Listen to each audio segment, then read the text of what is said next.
Subject కి ఒక teacher ఉంటారు, అన్ని సబ్జెక్టులు నన్ను చదవమంటారు. ఇంత చిన్న బుర్రలో అన్ని ఎలా నింపాలి?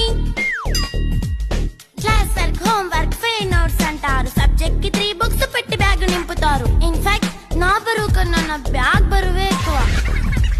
క్వశ్చన్లు, ఆన్సర్లు, సర్ప్రైజ్ టెస్టులు తమ్మి దాటుకొని మళ్ళీ స్కూల్ వాన్ ఎక్కేసి అమ్మయ్య ఇక ఇంటికి వచ్చేసామనుకుంటే మార్క్స్ తక్కువ వస్తే చెయ్యాలి అసైన్మెంట్. రిపోర్ట్ కార్డ్ చూపిస్తే ఇంట్లో ఉన్న పనిష్మెంట్. హోమ్ వర్క్ చేయమంటూ మమ్మీ చంపుతుంటుంది. ట్యూషన్ టైం అయిందని డాడీ తరుముతుంటాడు. డాన్స్ క్లాస్ కి వెళ్ళమని తాతయ్య తిడతాడు. స్నాక్స్ తిని వెళ్ళమని నాన్నమ్మ ఆపుతుంది. ఇక అన్నీ అయిపోయాక కాసేపు టీవీ చూద్దామంటే మమ్మీ ఎంట్రీ ఇచ్చింది. బెడ్ యొక్క మంది చిన్న నాప్ తీసేలోపు తెల్లారిపోయింది.